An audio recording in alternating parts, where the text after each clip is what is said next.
All right. Previously in the GodBreaking, and it's been a couple weeks, so bear with me as I try to remember what we did. You guys were in the underwater city of Lumos. You guys had followed the tendrils of so Ellen, a couple sessions ago, you guys were caught in the massive whirlpool, and you managed to teleport yourselves out of that place, even though you can't teleport in underwater, because you found a thin tendril, a thread of light beneath the water. You teleported along it, and you appeared near a strange underwater fish creature, which you guys eventually came to know as Gelly, mer creature. The tendrils were hers, and she was an information gatherer, a scout, basically for her people, and she came to believe that you were a god, and she brought you back to her city, the city of Lumos. There you found a thriving underwater culture. Now, you had teleported very far away. So basically, on the map of Lunaria, I guess I didn't show you guys this last time. You guys arrived somewhere here-ish. Right there-ish, right? Like right around there. When you guys came into this place, but you teleported way across. You guys are now, at best guess, somewhere like in the furthest reaches of Lunaria. So the effects of the maw out here are lesser. The closer you go to the maw, the more intense the whirlpool, the devastation, and the disruption. So you guys are on the furthest edge, and this is the city of Lumos that you're at right now. So you found an underwater culture, and you guys talked to some of the denizens, and you went and you realized a few things. You spent a great amount of time conversing with this guy, General Roman, and you found out that he is vying for power here. His intent is to court the queen, to come alongside her as a suitor, because he seeks to gain control of the city. He basically runs the military of the city and has helped defend it over the past couple of years, while the surface world of Lunaria was destroyed, and maintains order in the city. But he is not the final authority, because Queen Delvinia is. You guys also then went on to meet this lady, Jivarisi, who is the master of knowledge, basically, in Lumos. And so Gelly works for her, and she is kind of like the spy master, the knowledge broker, and the informant, the information gatherer, and also the main archivist, and that kind of thing. She like General Roman has access to the Queen's palace, and she informs you guys of a large gala that Queen Delvinia is throwing that evening. With some persuasion, she manages to take a liking to Deimos and invites you all to the gala, or gala. You guys spent some time at the gala. Deimos, you unwittingly made a deal with Jivarisi, in which you basically promised to marry her. I don't think so. She propositioned you, and then you took it a step too far. I don't know what's going on here. She did proposition you. She said that she sensed that you had some deep-seated trauma, or some kind of fear or phobia, and she said that one night with her would dispel all those fears. And then you took it a step further and promised her that if she would let you into the Queen's most secret private chambers, that you would rock her world, and then you slapped her in a way that, according to this culture, claims ownership of, which is a binding commitment in this land. So you basically promise to marry her. Now, how does it work if Deimos doesn't know maritime law? Is there like a clause in that? You're gonna have to go figure that out. I don't know. Lawyer Deimos. So then, Elwyn, you went there along with Gelly. Gelly, everyone had to have a +1. So Deimos was with Jivarishi. Renly, who did you go with? Did you have a +1? Tempest. Tempest, yeah, that's right. That's right. You and Tempest. Adis did not go to the ball, I think. And Elwyn, you went with Gelly. But the evening ended, or our session last week ended, as Queen Delvinia entered the grand hall. So this is her, right? And immediately as she entered, Elwyn, you kind of like rose up and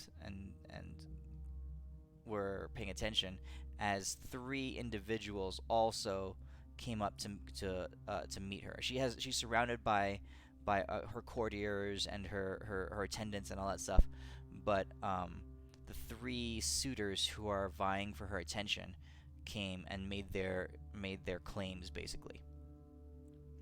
All right.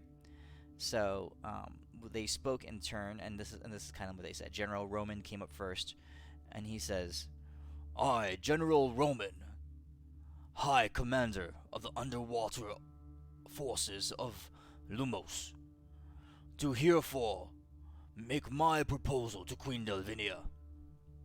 Take me as your consort.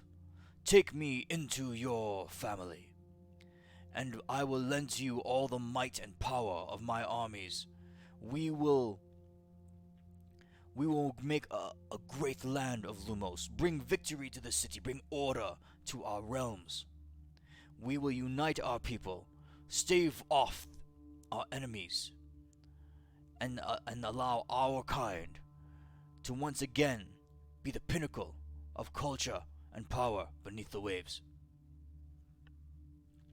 All right. Another individual came up.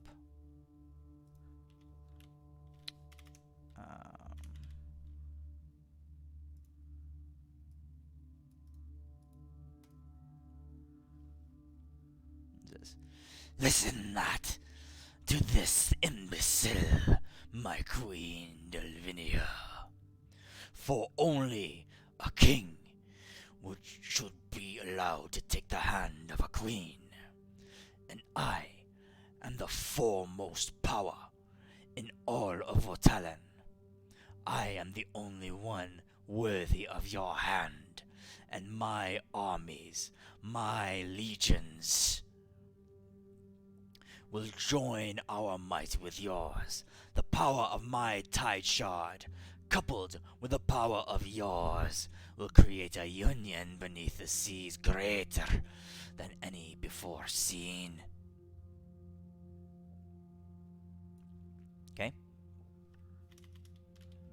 And the final suitor who makes his appearance is this guy, Sub-Prince Oricus.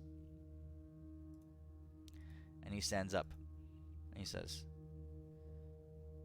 "My lady, you have a reputation for being fair. You have a reputation of being kind. And although I hail from a small land within your realms, and this may be above my station, but I will say that you have captivated my heart, and I wish to submit myself to you and pledge my loyalty to you and your cause. I and my family, we will always be yours, and I'd be honored if you would consider me for your household." Okay? At that point, Gelly kind of floats up, and she says,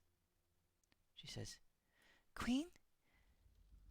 My queen," she says, Geli has come and brought great visitor from above, lands beyond, God from skies.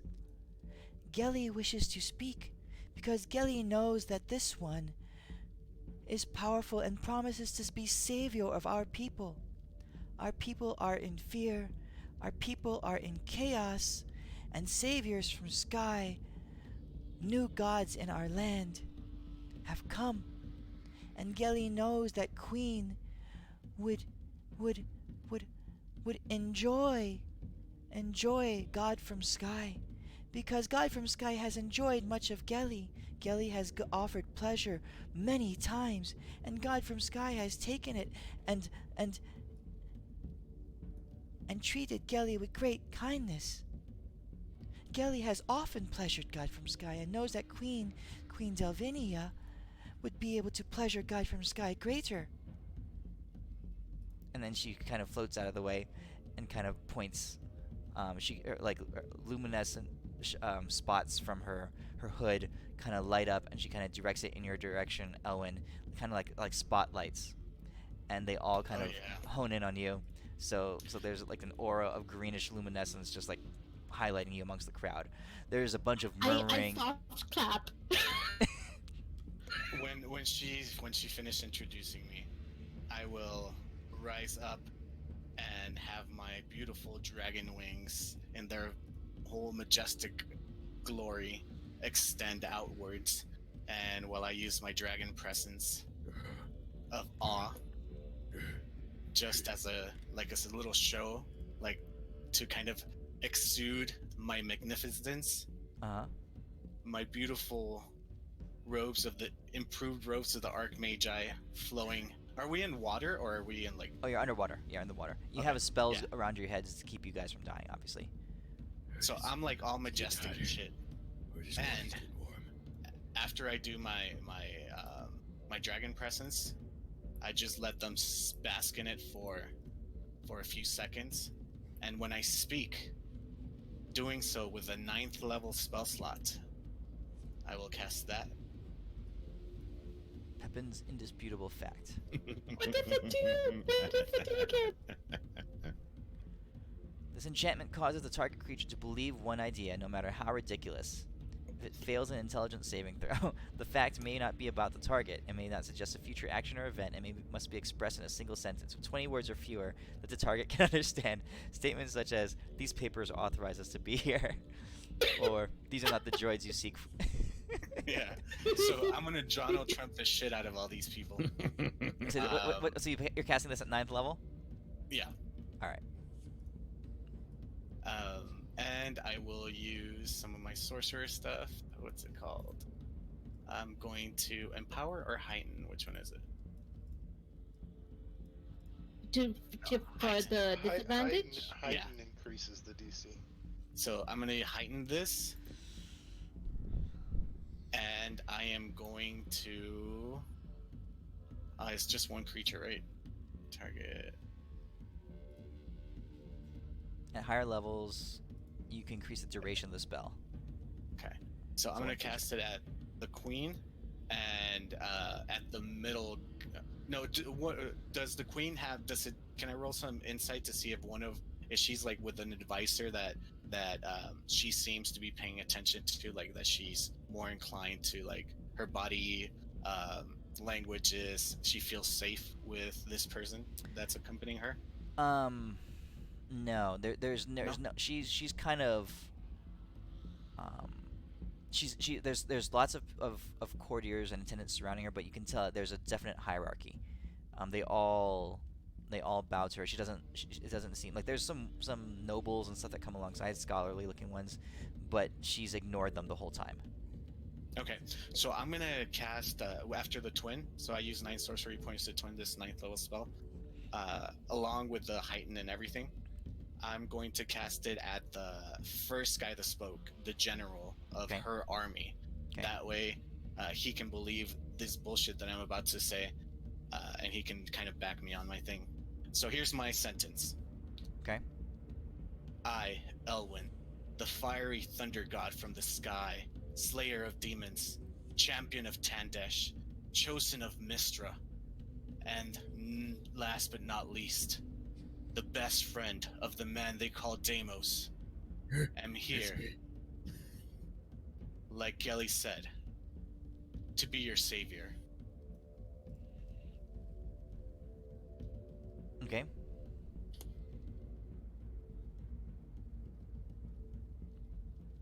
All right. So you say that everyone hears it, but the focus of your spell is Queen Delvinia. So now, are you being obvious as you cast a spell that you're doing something, or are you trying to be subtle about it? I'll use careful spell. Okay, what does that do again? Oh no, never mind. I thought that was subtle. No, I don't have subtle spell. Yeah, I'll try to. I did my dragon thing at 1st was kind of to distract. So when I do cast a spell, since it's an enchantment that you do in front of a person, I'm guessing it's kind of subtle. But if you need me to roll anything, Yeah. So roll a stealth check with advantage because of your dragon form. Your dragon. It was taking everyone's gaze off of you. And you're not sure about the magical aptitude of these creatures underwater, what they would be able to tell. You know that they are divine. Basically, all the creatures here are Arcanites. They're spawned from divine thoughts. I will spark this. Soul creatures of the gods, kind of thing. Okay.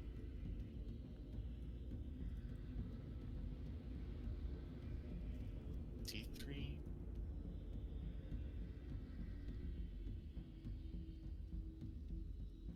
Okay. Huzzah! Okay. So, Queen Delvinia pauses, and she looks at you with intensity, right? It's not intensity like a penetrating kind of deep, insightful gaze. It's just a long, hard stare, right? And you see she's thinking for a little bit. Behind her waves and her curls and all the lavishness of her attire are kind of just floating in the water. There's a hush beneath the oceans. All you can hear beneath around you is the bubbling and random swirling churning of the waves and the motions underneath the water. Right? General Roman speaks up and says,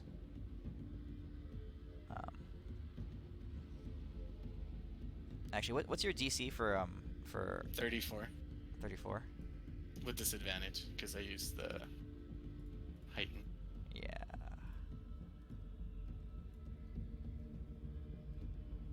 Okay.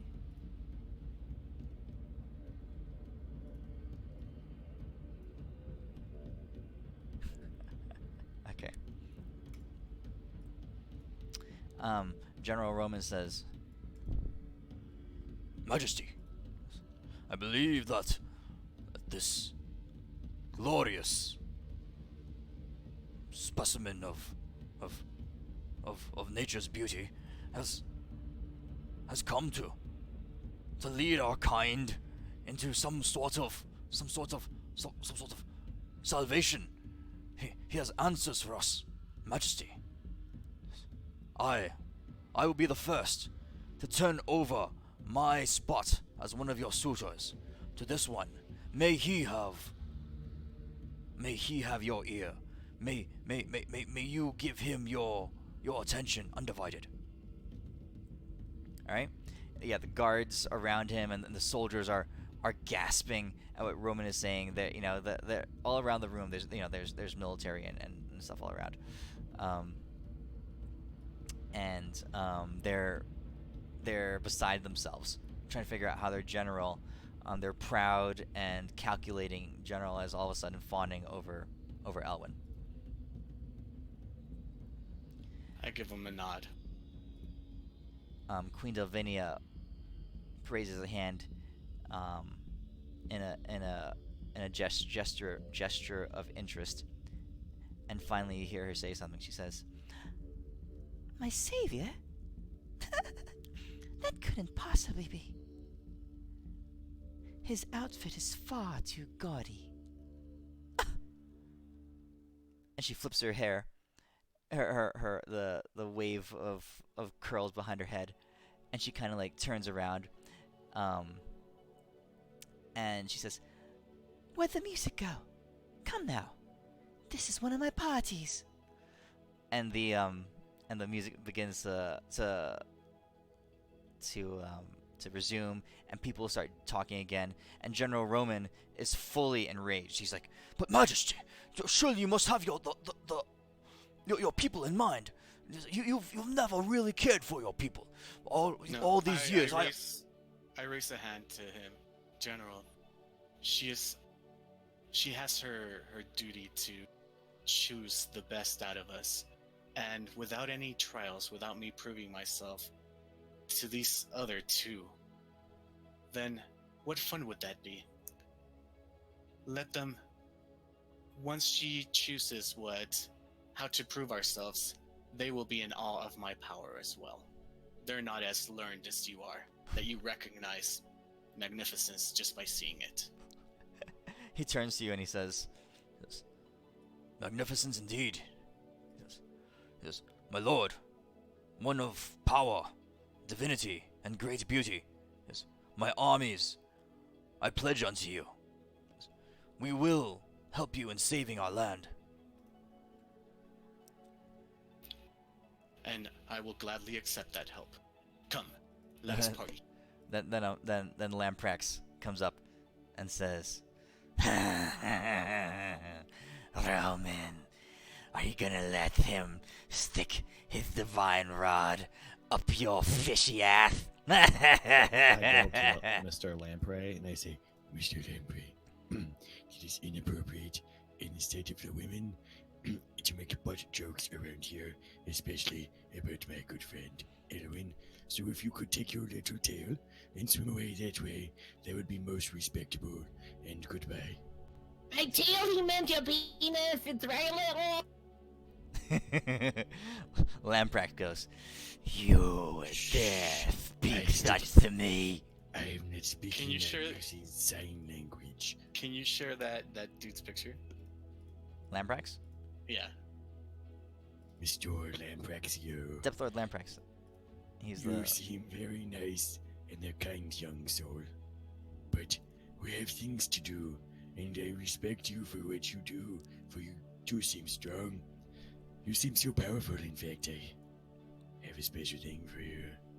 Don't tell anyone else, because you're definitely the next strongest one here. I give him a pamphlet for Tempest.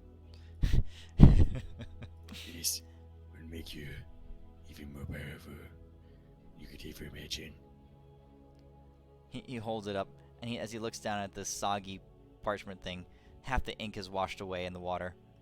He goes, "What is this?" This is your key to salvation, your golden ticket. "I see through your charades, surface dwellers.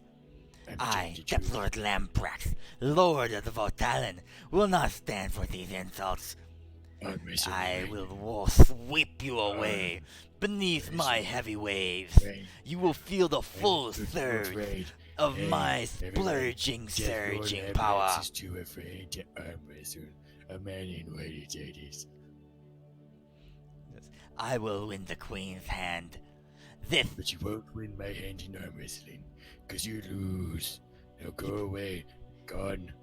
He points to General Roman. He says, "This fifth pussy may have given up his spot as a suitor, but I will not.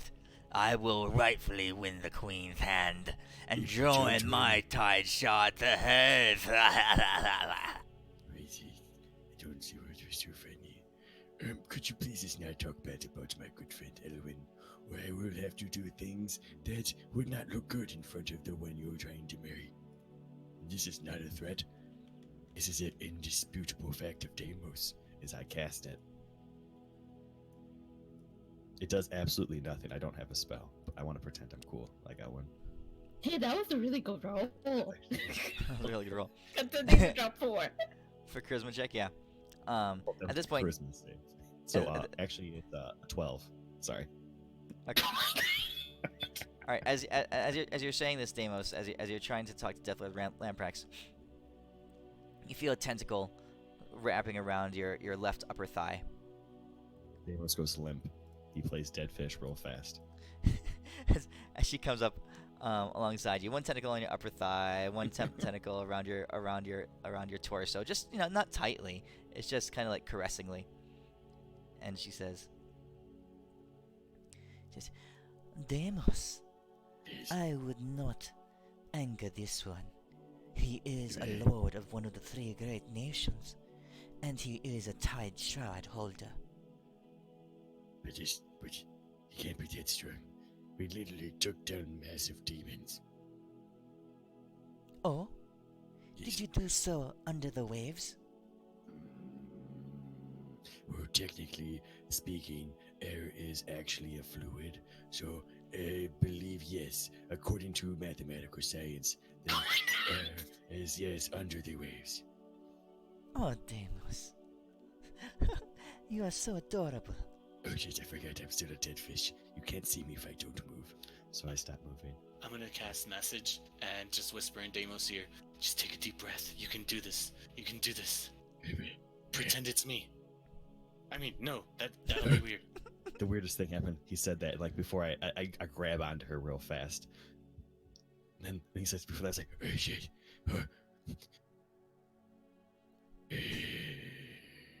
I'm just imagining like Elwyn's face on her body. Oh god, that's way too weird and awesome. I'm in my safe space now, Owen. Thank you. Anytime, buddy. Every time I talk to her, I'm gonna refer to her as Elwyn. Owen, let us go dancing and show these Lampraxian people that we are very good at the dance moves. She looks at you curiously and she says, "Well, is this name something among your people? A term of Yeah. endearment, perhaps?" Owen, come on, stop playing with me. I'm not going through a shock right now. It's fine. She smiles and wraps more tentacles around you, some of them squeezing tighter. She says, "Well then, let us dance beneath the waves." You're not in front of everybody. And now go away and dance. Okay. The queen, a little bit of time goes by. Different, the queen is kind of floating from social group to social group, and as you guys are listening in, you can hear her conversation is all completely absorbed with fanciful and flighty things. The current fashions of the best kinds of wine, the most beautiful kinds of exotic gemstones and things that they've seen. Her attention's, after a little bit of time, you realize that her attention is completely fixated on those kinds of things. Elwyn, General Roman comes up to you and says, My great, beautiful lord. he says, Yes, General. Surely, I hope you can see my concerns. The Queen has no mind for the betterment of her people. All she desires, is to indulge in fancies and whatever suits her mood of the time. She I will see. slowly, inevitably, ruin our people, and we have so many threats from without and within, and our people are fixated and stuck in this mire of fashion and frivolity that she leads. Surely you can see our great need for you to deliver us, our savior. General, thank you for bringing this to my attention, and I shall remedy this situation immediately. First, we shall enact Order Chimichanga and cold tequila on the Queen. He says, I know Will not what you, these things are. Summon Deimos. Can you Right. get him for me? Aaron, I don't know how I'm right by you again, because I was just right by you. Oh no! You know. Hold on. Just to show off a little more to General, I'm gonna grab the Deimos tether, and I Mhm. say, "Let me summon my ambassador of partiness," and Okay. I'm gonna jank on, like pull the tether to pull Deimos right next to me. Okay. Japan. Deimos, assemble! So Deimos, Deimos. you were dancing with Jirishi at the time. I grabbed Elwyn in the exact same way I had the previous Elwyn in, and I assume that it's the exact same Elwyn. Okay. You hear, all across the dance hall, Jivarishi is there, and all of a sudden disappeared from her tentacles, her grasp. She's looking around, trying to figure out what happened. Okay. So yeah, you appear at Elwyn's side. All right, Deimos, Yes. get your hand off my butt for just a second. Oh, sorry. Oh, I didn't know how that happened. We're Operation Chimichanga / Tequila. Follow my lead. All right. You should know what that means by now. Yep. So as soon as he says that, I walk into the middle of the floor, and I start doing this. Oh jeez. God.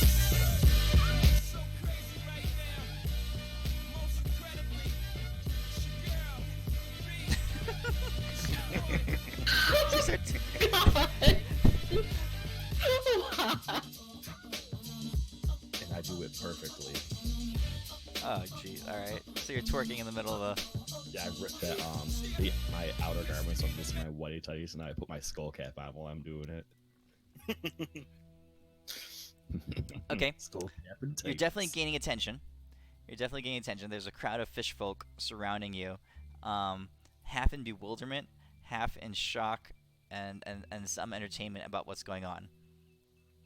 By this point, I would see where the queen was, and I would circle around to kind of float up behind her Mhm. and say, "That's one of the most famous dance in the land that I come from. Do your people dance so extravagantly here?" She's watching Deimos twerking under the ocean and the waves, and she says, she looks, she says, um, our dances are not quite so jerky. She says, they're more fluid and light. She Well, looks, sometimes you need the jerk to put that pep in your step. she smiles and she giggles, and she says, you're an odd one. She says, are you really a god? You seem to have captured the attention of my general. I have been worshipped by many species in my world. But speaking of my world, I see that you like. Would you like to try one of our drinks? It's very potent, and it's what we do.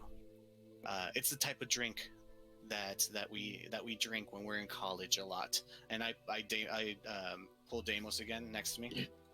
You've got sire. Deimos, Yes. would you please give the queen a taste of our best tequila? Right away. Right away. And I reach in. Would the lady also like a snack? Of course, provided by a great Elwyn. And I pull out a chonga. Okay. So she can smell it. But also, yeah, I pull out the finest tequila we have. Compliments of Pablo.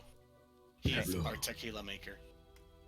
So, your lady says, I would not want to risk the endangerment of our High Queen with these offerings from... This guy doesn't like to party. At a party. No, I would never That's withhold why you're not anything. a sub-prince, you're a sub-partier. I would never withhold I pleasure believe you're and trying to enjoyment from the Queen, he says. mansplain. I just Elwyn, offer first... Is he mansplaining? I just offer first to test these items against poison. He says, would you allow me, my lady, to protect you in this small way? I grab the drink that Deimos offered her and drink it myself. How's that? Or taste? poison test. Queen Delvinia giggles, right?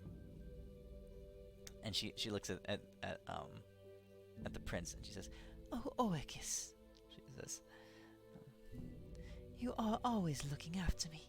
She says, and then she takes the cup from you, and she takes a few sips, and she hiccups slightly afterwards. She says, "Potent indeed, marvelous." Yeah, that'll put some hair on your pee-pee. My what? Never mind. Just, well, I am always curious of the newest fashions and items from afar, so this is quite welcome. You call it what? This is tequila. Tequila. And she says, "Tell me, have you brought much of this?" Deimos, how much do we have left? Unlimited. Yeah, we I'm have sticking as to much that as you story. like. Little did they know that I've been creating a permanent gate in our bottom of our tequila thing. To Pablo. Midas doesn't even know. Counterband. she says, "Incredible." She holds up her hand, and around her right wrist, you can see there's dangling from a loose and small but beautiful chain, a crystal that's multicolored as light flows through it. The cut is not perfect. It's jagged. It's like it's splintered off of something else, right?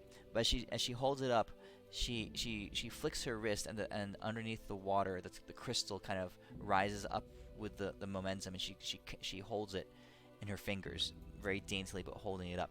And as she does so, as she contacts it, you hear a ping kind of ring through the water, right?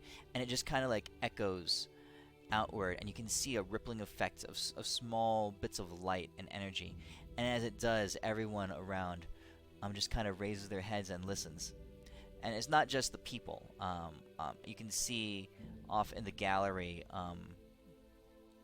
the creatures, the beasts of burden, crustaceans, and larger mammalian-like creatures, like bigger whale-ish kind of things that are used for transport and hauling things around, all around as far as you can see. And this bubble is pretty. This area that you're in is pretty open roofs kind of thing, so you can see up above you, swimming above you, just swarms of fish and stuff, and they all kind of stop and turn, and they all just kind of look as far as you can see. Everything stops and looks at you, looks towards where the queen is, and she says, "I decree that we shall all imbibe of this wonderful drink that our foreign visitors have brought with them. This shall be the new it thing at my party." She says, "Tequila for all." And if I may suggest, my queen, we can all provide them with the most delicious snack that has ever been created in all the worlds. The mighty chimichanga. Is that this thing? That it is. She holds it up. Try it. She sniffs at it a little bit. Then she takes a small nibble, corner-sized nibble. Says, delightful. He says, "And we shall all consume some of this chonga in honor of our guests." She looks at it. She says, "This is definitely the move. I appreciate it." I'm here to serve. Okay. Then she releases the tide stone, the tide shard, and the music resumes, and everyone just is all of a sudden just talking about these things you've brought, and they can't help but there's like it's a passionate what do you call it? Not desire, but like interest of theirs now, much more so than just anything that could be given by any normal royal decree. I would like to magic twin a minor illusion of two middle fingers in front of the other two guys that are trying to court her. Okay. They're looking at it. Sub Prince Orcus is just trying. He just curiously looks at it and doesn't understand. Death Lord Lamprex looks at it and tries to bite it. I'm gonna go talk to Sub Prince Orca Motodugi. Okay. All right, so he's there looking around, just looking at this thing curiously waving in front of him. And as you approach, he says, "Whoa, tell me, what is this object in front of me? I don't understand what its purpose In our is." culture, it has a strong meaning. And how do you say? Well, What does it meant to communicate? It's something like if you someone cuts in front of you and doesn't use their turn signal. Just, I'm not sure I understand what you're speaking of. But is there supposed to be some kind of message conveyed by this single digit, raised up Possibly. in vertical fashion? Yes, That's It could be perhaps a it's thing. It pointing could to the skies, be- It could be. That could reminding one to look above for enlightenment. It sounds like I- a thing that it could definitely be. Like when we look to enlighten ourselves, such as the fire thunder god of the sky. Is I noticed that it is the center digit and not one of the other four that your people have Right. on your Yes. hands. Perhaps Yes. that is a reminder to seek unity and balance. Yes. For if we also- were to use any of the others, we would teach it to one side or the other. Yes. Yeah, just like Elwin, the fire god of the thunder of the sky, always teaches. Yes. Hey, by the way, why are you trying to marry the queen? Oh, well, yes. I can see that your people, even just by this simple gesture of welcoming and greeting that you have offered me, this gesture, and he holds it up to you. He says, "Peace be with you as well, Deimos." Did you fucking flick me off? I will break your face off. Mm. he says, I'm sorry, I fail to understand what. He says, our customs, they must be Did he different. We just- must. What? Did he just challenge you to a dance-off, Deimos? I think he did. I assemble the crew. Alright, Sub Prince, assemble your squad.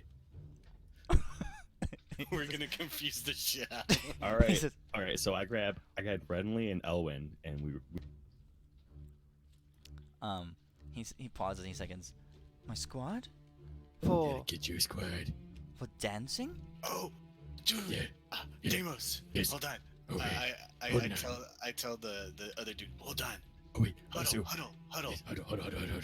Also, Okay. Sub Prince, go get Mr. Lamprey bitch to go get his dance squad too. Deimos. Yes. We should do the should have put a ring on it to the queen. Amazing. Hold on, let me click to what you linked. Is this what you guys are doing? No, hold on. Let me find it. You have all this stuff bookmarked, don't you? no. This is how I got through like both What's of it my called? master's programs and my doctoral thing. Is I definitely had to Google everything. So you're just watching that K-pop kind of choreography? Like, God. There. We do this, Did you find the single ladies? bro. How much school have I done? I don't know shit. It's called all Google and looking it up. My You Google looking everything, that's how skills you got through your top point. program? I'm so good at looking up shit.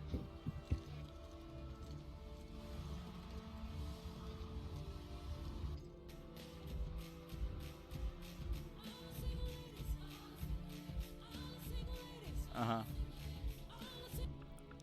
So fast forward to like 120. That's where we start.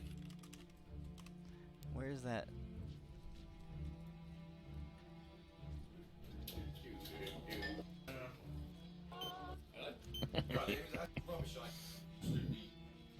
Miss Queen, in our culture, we like to have dance-offs. Okay, hold on.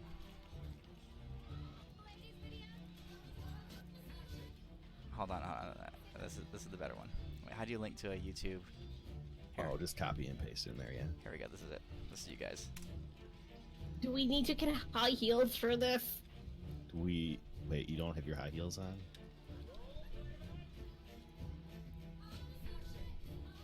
This is you guys. Yes, that is totally yes. Yeah, let's do this.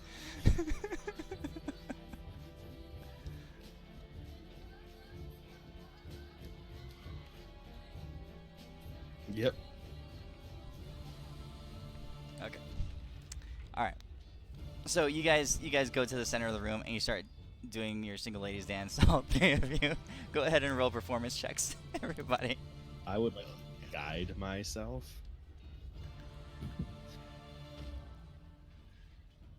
I'm trying to figure out really quickly, very quickly, something that might actually be better at dancing than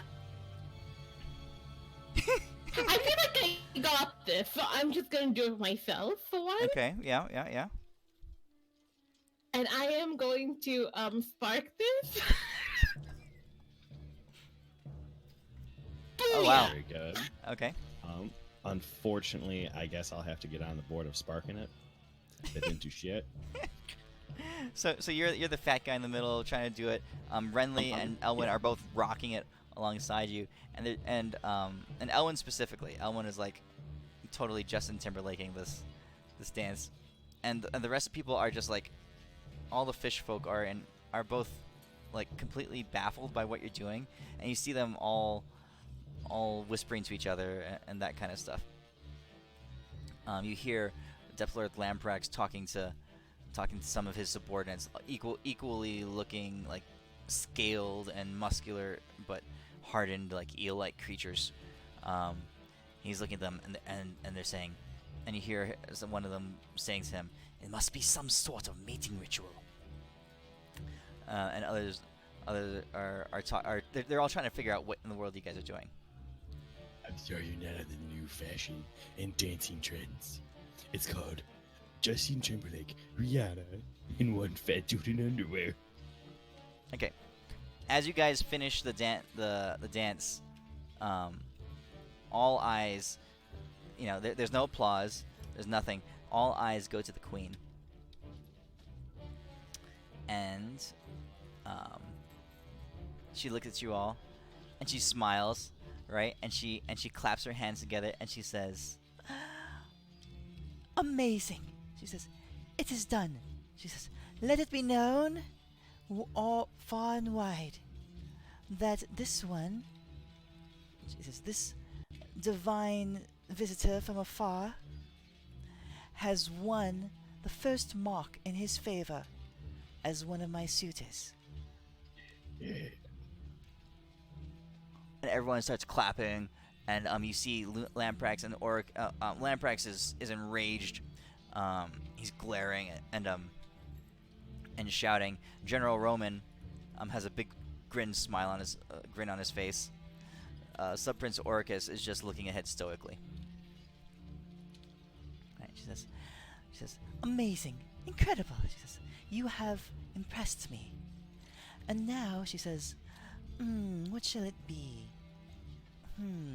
Give me but a moment to think upon the next test." I actually feel bad for the sub-prince. He seems like a nice guy. He might actually like her. So, Jivarish, you feel tentacles wrap around you, Deimos, and she says, What's up, Aaron? Deimos. She Hey, says, Aaron, what's up? she says, You're killing it out there, Aaron. Destroy you really know how to get a woman dry. Damo starts slowly dog paddling away. I'm She's confused, fully wrapped Aaron. around you. She's fully wrapped around you. Right? I just spit out the soda from my nose that hurt. She says, Damos doesn't know what to "Deimos, do. I am the driest I've ever been right now. Are you sure we cannot Okay. move the Wait. time frame of our arrangement forward a bit?" Aaron, Like, her face is like flickering between Elwyn's face and her actual face. And like Damos is like starting to panic. She says, "All right, go on." yeah, oh yeah. I forgot something. I need protein right away.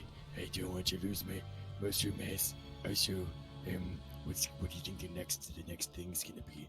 To get another mark. Also, how many marks do you need? She says, "Oh," she says, "well, in traditional Lumosian culture, the queen will entertain suitors and evaluate them based on her the contests she arranged. It seems that your friend here has gained a mark in his favor. Typically, these contests have to do with feats of strength, or demonstrations of wisdom and intelligence, or bravery. But who knows? The queen will choose what she wills. And as she's saying this, the whole time she's running her tentacles up and down your back and your chest, and she says, "You said you needed some protein." She says, "Is that a message? Because you know how we under the sea like to make love. I will fill you with so much protein, my dear." Erwin. I'm trying to stick it together. I'm just. It's good. It's good. Or I'm gonna go make fun of the lamprey dude real fast. Don't be long, my dear. You know it's good. Deimos is like he's like lost. He still thinks it's kind of Elwinish, but not really ish. So I'm like literally like walking like randomly into circles. Like I'm that guy who's like just goes up to a random group of people and just starts laughing, and then it goes up to the next one. I don't know what's going on anymore. Okay. Okay. He's lost it. He's lost it all. All right. All right. Queen. So what she basically told you was that there will be more contests, and that's how the queen will evaluate her suitors. Okay. Walk up to the lamprey dude. Like, lamprey man, do you have a sister? He looks at you and he says, "You're inquiring after my family. Yes, Why do you because wish I to know want of my kin?" You seem like you have a strong lineage of strong people. "What do you wish to do with my sister? Do you wish to mate into her?" Right now, it's gross. Right, I do that. I was just wondering. He says, "What do you offer me in exchange for my sister?" What do you want? "I want victory. I want the hand of the queen." Yeah, you can't have that one. If I slap him on the butt, do I own him? Oh God. He kind of snaps his fingers. He says, "Reconsider. Come." And he snaps his fingers, and he says, "Sister, come here."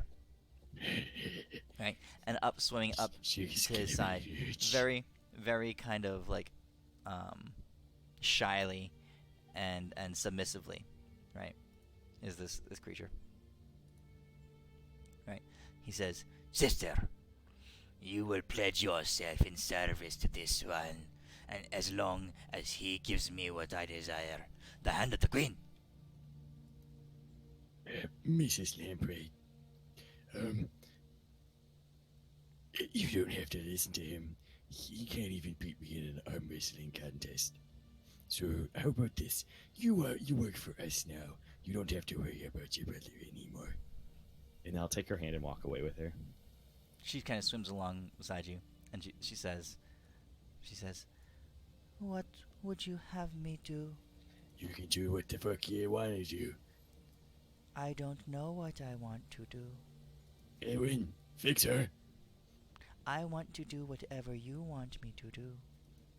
Is there something like actually wrong with her? Huh? No, she's just very submissive, and so the Votalan society is very male dominated. So the females of their kind are extremely submissive. I give her a Tempest rundown of what she has to do. I'm going to toughen her up. She's going to be the strongest woman of the Lamprey Society. She Learn says, from Ren. Because we're all kind of scared of her, honestly. "Is that what you would like me to do?" Yes, I would like you to think for yourself and be strong and independent. She says, "No. Yeah. I do what you want me to do, No, not you what do I what want to you do. want to do. I don't know what I want to do. Where do you want I want what to you high want. five my right hand or left hand? I don't know. Which would you like me to high five?" Which one would you think I want? The one that you like. The one that I want is the one that you want. But I don't know what I want. I want what Yes, you you want. do. This is ridiculous. I'm going to pray to Tempest. And I'll be like, Dear Tempest, please bestow upon all the lamprey women bigger muscles than the male counterparts. And also, just to dominate them, because that would be incredibly funny. You feel an arm, just kind of a heavy, kind of muscular arm, just kind of settle on your shoulder, right? And there's Tempest, right? Holding a mug. Yeah, Deimos. We gotta talk about this first of all. This he holds up his mug and pours the last drop of tequila inside into his mouth. He goes, this is the shit. Yeah, it's fucked up. That's one thing, right? And Tempest, like free. for Negative like for the lamprey. I swim away. he hold on, hold on, man. It's silly. Second thing, you keep saying my name. It's like I don't know why you're saying my name. You know, I mean, it's just kind of weird, man. I mean, it's like weirder than this chick here. She's all like sub and like I don't know, man. You just I mean, like lay off, dude. Yeah, guys. You're like bringing me down, man. No, Tempest. I toss him one of the not magical chimichangas into his mouth. Snack on that, boy. Oh yeah, that's good shit. Yeah, there is. It's good shit. Hey, And he kind Listen, man. of strolls away. All right. I'm gonna save her around for if there ever is a chance that we could indisputable factor to I want a female uprising in the lamprey community. She follows very closely behind you everywhere you go. And Depth Lord Lamprax, he kind of like floats by and gives you an eye, and he points at his eyes, and he points at your eyes, back to his eyes, back to your eyes, and he says, We have a deal. No, I didn't. You are I my didn't say sister. nothing. You get me what I want. Yes, we have an Hey, accord. I Yes. want. Where's your? And he kinda where's your floats dad, away. Doug? Give me your dad. I want you dead. he keeps floating away. Mr. Lamprey, get back here. Yeah, I'll tell you about you later. Shit, I got stuck with this. This is a bad. I don't go well on. Deimos doesn't do well in water. He's just gonna go sit by Renly and just mind his own business. she floats right closely behind you. I Deimos is am eyeing the prone. chimichangas, and I look at Deimos as he comes to me. I whisper to him, "What did you put in these?" Pablo special sauce. He said, I You look said at Tempest and I only look back at you. only 1 or 2 drops. I literally just dumped a bottle on everything. And then I like lean over and I look behind you, and I'm like, "Oh God, what did you do?" As I look at Lamprey. So, hey, Rennie, can you please teach this lady how to female uprising in the lamprey community? They've been keeping down for too long. I walk away. I say, I tell her, no would really make me happy. Wait, what you shooting at? No, because I'm wearing the cloak of displacements, and I forgot about it like for the past 3 months that I've been wearing Oh it. yeah. Oh when my I had it God. there was like a 2-month period where I just didn't even bring it up ever. I'll be like, hey, Mrs. Lamprey lady, would you mind going back to your brother for now, and then give him heeding this message? It says, "Yo, Demo says you're too afraid to arm wrestle him," and then I walk, and then that's it. That's it. And she's still following behind you. Shit. She says, "Would you like?" No, she's following behind you, and she says, "I cannot leave your side. Wait. I am now attached to you." This is some bullshit in the water. I've been here for 1 fucking day. Edwin, Renly, please start talking. I can't keep talking. Bad shit happens when Demos talks under the water. My This brother is not has Little Mermaid Town. passed ownership of me to you. So you're next to us now? Well, I'm actually next to Zevarishi, and you back at you as I tell Zevarishi, he has a new woman in his life, I think. I'm so afraid and confused. She giggles. Do you want me to hold your earrings? She giggles and she says, "Oh, just, I am not threatened by the lamprey. She is just a side piece. There's more than enough of Deimos to go around, and I know that his commitment to me is far stronger than any binding contract he has with her." Can we please go to the next level of release? The next level of the Mount Zeus to go, please. Oh, please, guys. As you guys are sitting there, you hear a ting, just kind of floating through the water again, and all eyes return back to the queen. She says, "I figured it out. I wish for my suitors to next vie for my attention and affection by displaying for me which among them," and she looks at all three of you, right? So Death Lord Lamprax, Sub-Prince Orcus, and Elwyn, Fire God from the Sky, "which among them has the most skilled, the most nimble, the most dexterous hands. A display of skill and dexterity with the fingers is what I wish to see." Isn't this a private demonstration?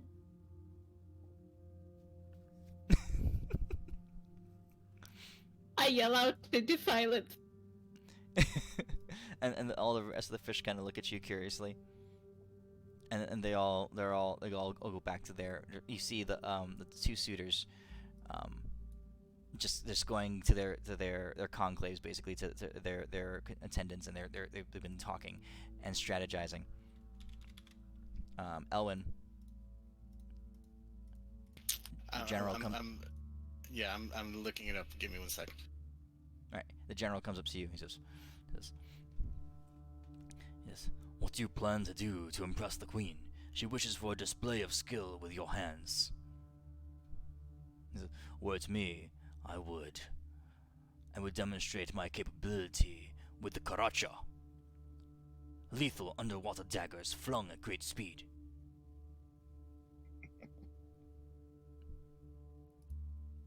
That is a very, very, very good suggestion. What the heck is that? But what do you think of this? I can't find a gift for it, so I'm just gonna look up the video and tell you what time to go to. Okay.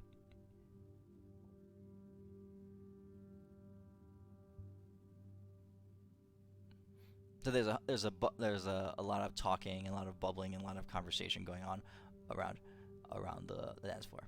While you're doing that, is Adis here? Adis, you have been quiet the whole time. Yeah, I'm here. Just chilling out wherever it was I stayed. So you didn't. Just in case. If you want to be just part in of it, case they we can get say that by this time you've kind of meandered your way to where they are. If you want to be a no, part. ain't no way in hell I'm going in there. Did you eat one of the changas? At least if I'm out here, I have plausible deniability if things super screw up. So are you staying like on the outskirts of town, outside town, or are you inside the city somewhere? It was in the last lady, the one lady we talked to. Oh, in the her information dome. center. Yeah. Okay. Are you just passively just hanging out, or are you actually trying to figure things out and observe while you're there? Observing, keeping an eye out, and being ready to get them the hell out of there if shit goes wrong if they message me. Okay, roll a perception check. Alright. Because I don't trust that one dude. He's just way too cray-cray. Perception. I'll spark it just for fun. Okay. Just in case we find something interesting.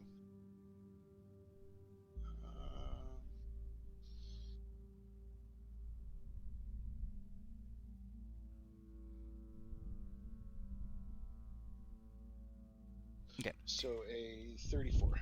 Yeah, you're watching, and you're seeing the ebb and flow of information, and there's couriers rushing back and forth. There's lights skittering across these tendrils that seem to be interconnected all throughout the kingdom. Nodes of information just flittering back and forth, and there's various creatures, octopuses, and merfolk, just like conveying information and lots of processing going on, that kind of stuff. You catch a glimpse of one smallish looking courier come scampering up and go up to a rather high ranking intelligence officer, and trying to get its attention, but you can tell that it's moving out of protocol, out of the normal means venues of communication flow. So this small, it's a small like flounder type of thing, is completely ignored, and after time, a few words are said, and it goes away dejectedly and just floats away the other, slowly in a different direction. So it's like just a little fish. Yeah, but these things are couriers. They're a breed of fish that bring information from one place to another. I'll get its attention. Like, Okay. what's up? The fish floats up to you, and it's not, and as it gets close, you can tell that it's kind of like just like the intelligent beasts that you saw on Elysium, the goats and stuff like that. It has sentience behind its eyes. It says, "Well, it didn't want to get to. I brought a message, and they didn't want to receive it. Oh." You could tell me. Well, it was from an unauthorized channel, so they didn't want me to share it. Oh. You can share it with me. Oh. It was just from this creature I encountered out far away, in the deep waters. Oh yeah? What kind of creature? Oh, it looked like one of their kind, information bearer. Oh, he was wounded very greatly. Said to bring a message to Lumos for him. And then he died. How long ago? Oh. And you see the fish kind of rolling back and forth in the water. Its head kind of tilting back and forth.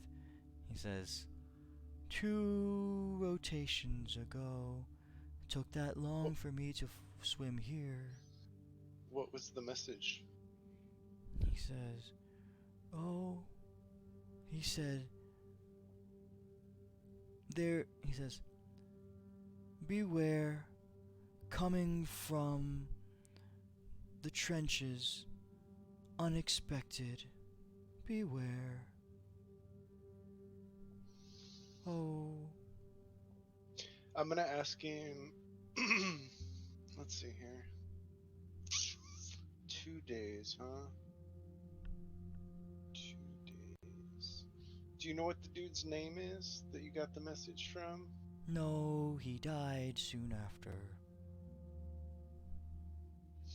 So just as a tidbit of advice in the future, you might want to get the names of people that send you messages, because it gives you a little more when you talk to the jackasses. Exactly.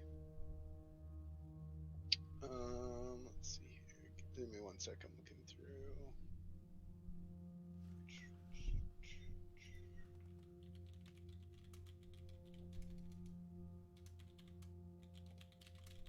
Did he say what was coming through the trenches? No. What did his wounds look like? Actually, I take that back. I'm gonna cast Modify Memory on this fish so that I can go and see what he saw. Okay. And I tell him, don't worry, it won't hurt. Here, Renly, you want to see what he looks like? This is what he looks like, Renly. Oh my god! Yeah. Did his mind just get blown because Adis did such a high-level spell on its feeble, delicate mind, and it's just like a little bit. Just kind of melts his Modify head. memory. Modify memory is not that high level spell. No, but he's like the tiny fish that's gonna like die now. Oh, 5th level. I'll have to roll a a Constitution saving throw for him. The DC for the if he resists, I'll make it impossible for him to succeed. No. It's not that. It's just to see if his mind gets blown up. Here. Constitution saving throw. Oh, he's okay. All right. Yay!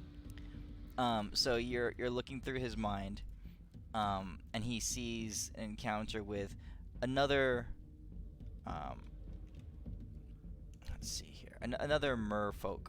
Another creature underneath the water. This one looks like a messenger type, or like not a messenger type, like it's lean, equipped with gear and with like survival kind of equipment for deep water exploration and long distance travel, and that kind of stuff. You look and the creature is broken. One arm is like looks like it's been partially severed. It's just hanging limp at its side, like blood just leaking the water. You see big gash marks through its torso, pincer-like, just chunks of him just cut away. And you can see him whispering words to the fish. Beware, they come from the trenches. Beware. So he hasn't been eaten, so he obviously wasn't some underwater predator because it would have killed him. Do the wounds look like they have any kind of infection, taint, or anything like that? No. They've just been ripped open, like physically just torn apart.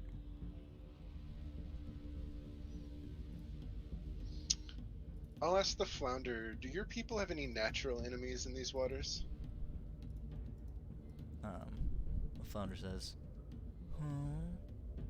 yes, sharks, whales, barracuda, piranha, and he goes on to name like a list of Just creatures. general ocean predators. Everything. Everything. It's basically everything. He goes on a list of all the species of carnivorous creatures in the water. Gotcha. Does in the memory, do the wounds on the creature, are they consistent with any underwater life, or are they more consistent with wounds we've seen that creatures have suffered from the demons? No, they don't look like any kind of creature of things that you've seen from demons at all. It looks like just like he was attacked by some kind of pincered clawed beast. Flounder, was he near the trenches when you found him? Trenches? Yeah. He says, in vague direction of trenches, I guess. Flounder doesn't really know. Oh.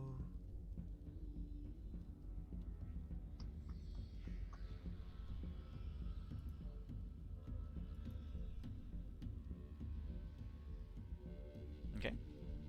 He looks at you and says, Oh, I got 10 minutes with this fish. so he says, he looks up at you and says, can Flounder go? They don't want to hear my message.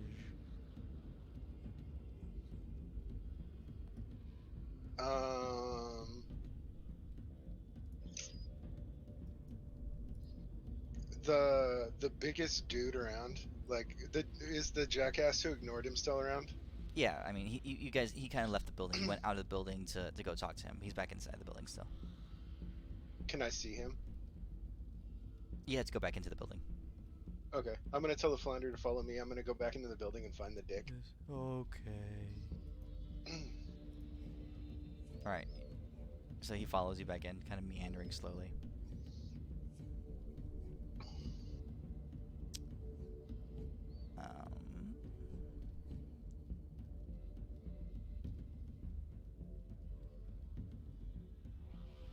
So let's see here. I guess I didn't have any more people pictures. You just have to imagine this guy. That's fine. So what are you doing? There's a line of creatures, fish-like, several like flounder, in a row trying to get to him, and they're all arranged in an orderly fashion. And he takes information from one, passes it on proper channels, and goes on to the next one. I am just going to modify memory the dick fuck. Okay. With a DC of 42, and I'm gonna implant the founder's memory in his brain. Okay, so he's just there, like, going away with the paper, and all of a sudden he pauses. His eyes pop up wide. And he kind of looks around. I'll make eye contact with him. And I he ain't trying sees to you. hide that I'm doing it to him.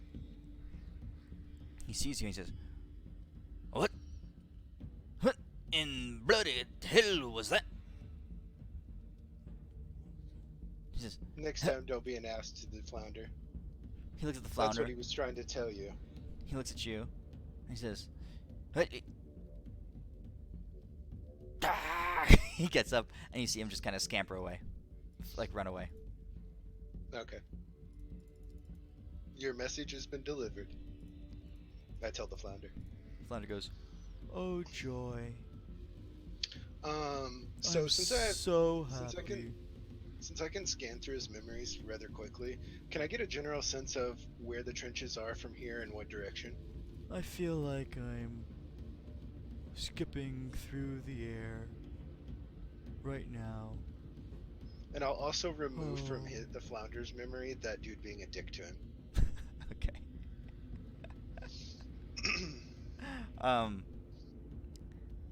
Where's my map?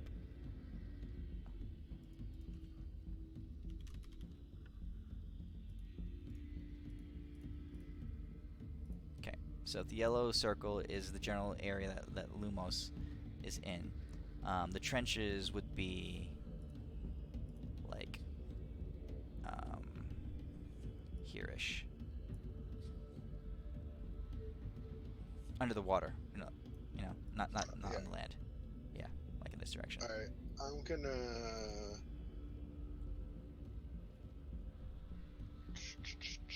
I'm gonna...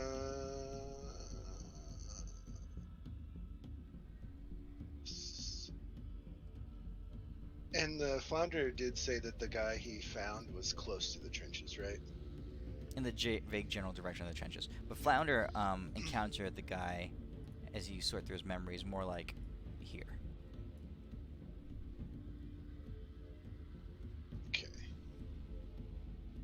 I'm going to scry the area where the flounder found the fish. Okay. That'll be my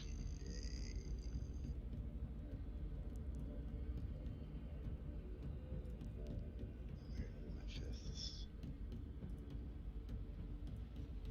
It was fifth level. And I'll just spend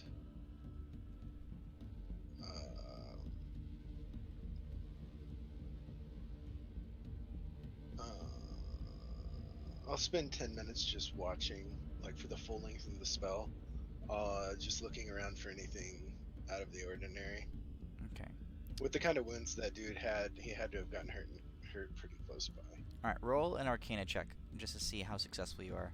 You've seen the area through Flounder's vision. I just want to see how well you can plug the area. Okay. All right. You start scrying, and you start being able to see the area. All right. We'll leave that right there. Yep. And go back to the party.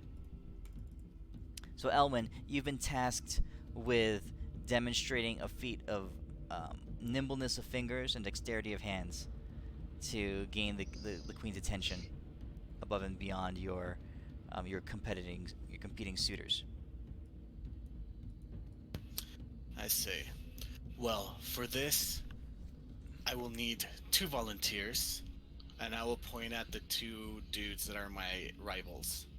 Mhm. Says you might feel a little bit of discomfort, but if you're too much of a pussy, then I'm sure General Roman wouldn't mind demonstrating the power that I have in my fingers.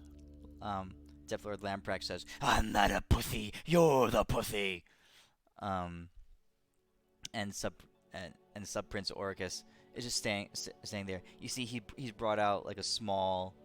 He's holding onto a small kind of like stringed instrument, like kind of like a mandolin or ukulele, just like patiently just there waiting his turn. He has a look of surprise on his face.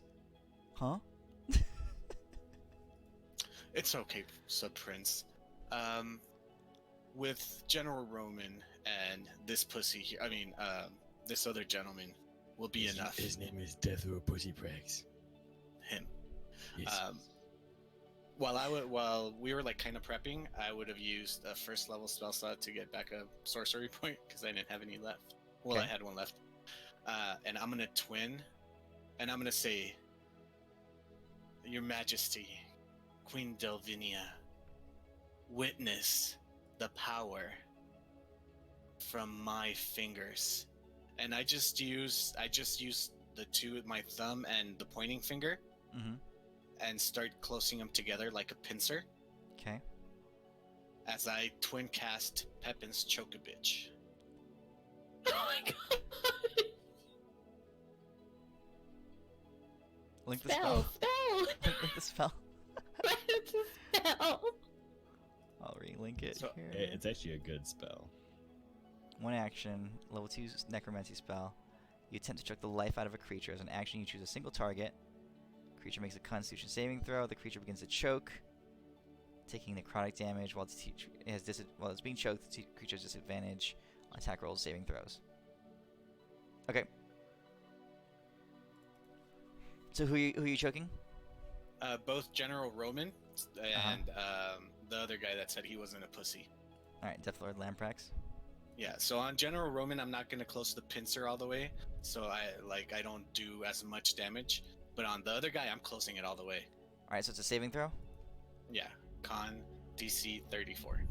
Okay.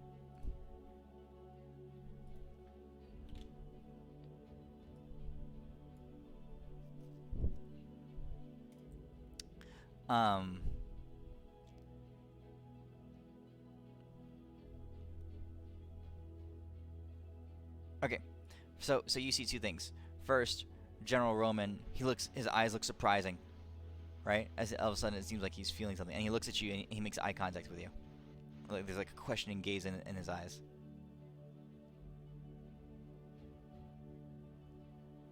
And Okay. yeah, and then he his hands go to his throat and he goes, and he just flops around the water like a dying fish, totally over dramatizing it, just like falling down, crashing into things, knocking things over, smashing plates and glasses. He goes careening into the pile of musicians, and just flopping around all over the place. Okay. Okay. What about the other guy? I'm more concentrated on the other guy. Death Lord Lamprex is there, and you see him just like a furious face on his a furious look on his face, and his whole body is just shaking and just shuddering.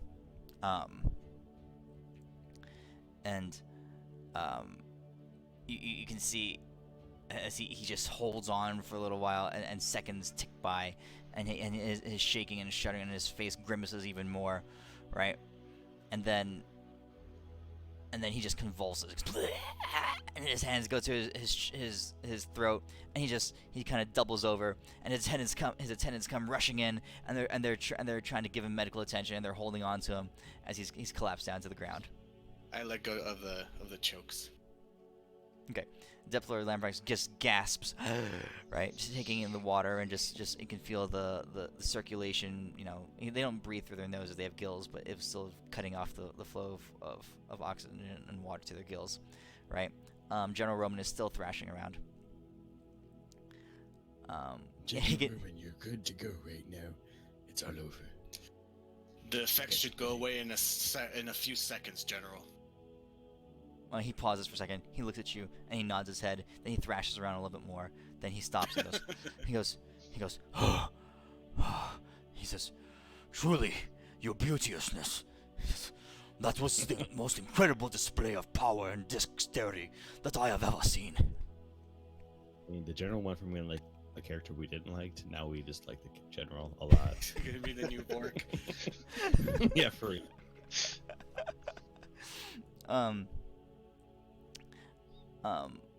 Depth Lord Lamprax, he's trying to figure out if he shakes off his head, and he just glares at you, his eyes just like beaming hatred at you. Yeah, that's right, Renly. 12 days. It's 12 days. This is gonna be so bad and awesome. Right. What's the other guy's name? I keep from forgetting. Here, I'll write it down. His name is Lamprey. Lamprax? Lamprax. I say. Depth Lord. Depth Lord Yes. Lamprax. Mistake. Oh, Well, Death Lord. Yes. Lamprax, I stand corrected. You, sir, are not a pussy. I just like to choke a bitch. Death Lord Tampax. He just called you out. Right. So you can see the Depth Lord just kind of just rising up, and fury beginning to just like radiating out from him, and as he does that, you can see this glowing light just kind of begin to emanate from underneath his breastplate, right? And as he does that, the waters around him begin to swirl and shudder and begin to vibrate menacingly, right? And as and his form begins to grow darker, and his attendants quickly just flutter away, right? And you can hear him go, "Ah," right? And as he's doing that, suddenly, just floating out in front of him, holding his little mandolin, right? So Prince Orcus goes, "Hold on, General. Hold on, Depth Lord." He says, "Peace to you. If I have learned anything from our visitors from the service above, it's that we should seek oneness. We should seek unity, and not division and war and strife. Please, hold back your assault. There is much more at stake here than just your pride or my pride. Here," he says, "a gesture of goodwill." And he extends a middle finger right to his face.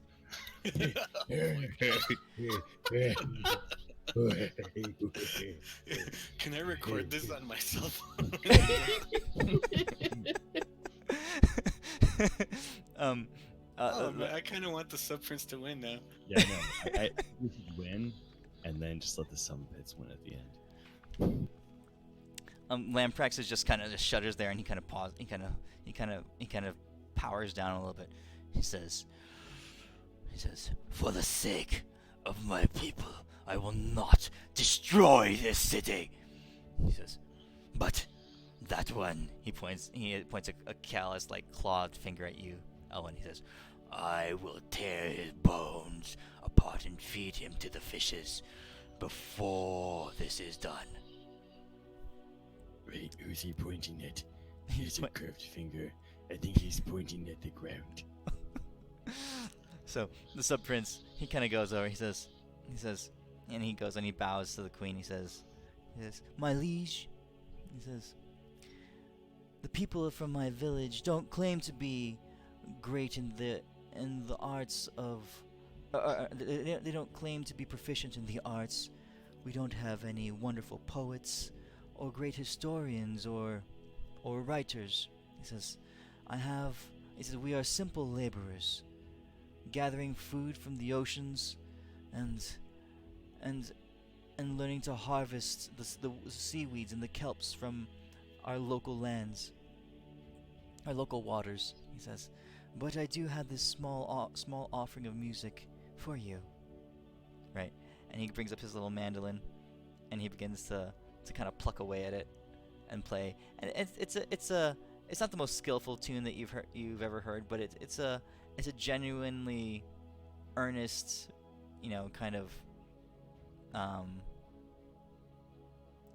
just a good, honest little tune that he plays. He says a folk song from his land. It goes on for a couple minutes, and he ends it with a couple small strums, and he bows, and he kind of just floats back to the edge of the circle.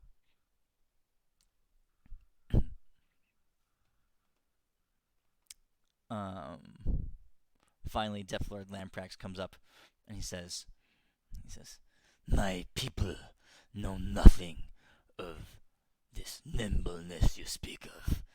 In our hands, we bear power and strength. So I show you the strength of Lamprax. Legendary." What? When he's done giving his spiel and he's about to do whatever he's gonna do, I'm gonna cast Pepin's Curse of Ineptitude on him. Oh my god!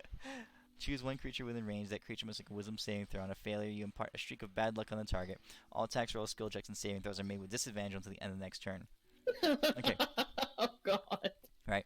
And his creature and his attendants, he says, he says this thing, the strength that is embodied in our warrior nature, right? He says, "Behold, one of the most feared beasts of the depths."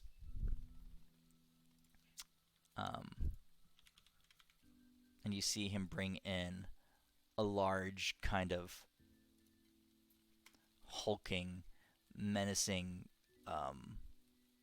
just kind of monstrosity. It's just kind of it's like it's chained up, right? And it's being attended to by his attendants. This thing's pretty big. It's definitely on the large or huge size. You know, you're figuring not quite 20 feet tall, you know, but close to it. It's dragged in by his attendants, right? It's in chains right now, and Lamprax sits in front of it, and he says, "Just by the strength of my hands, I will show you my skill and my power as a warrior." Right? "Release the beast." He says, "The chains must be freed from this Depasian." Right? And you hear people all around, just like there's gasps and screams as people just kind of spread out and get away from the creature. The queen herself raises a hand to her mouth, a look of shock and concern on her face. And as the manacles on this large creature just kind of drop off, the thing just hulks forth, and raises its large pincered arms and several other smaller arms below it, just coming out vicious, lethal, right? And it looks at Lamprax floating right in front of him, and begins to move towards him. Swings at him with one of these large pincered claws, right? Lamprax ducks underneath it, flies straight at his chest, and using his taloned hand, right?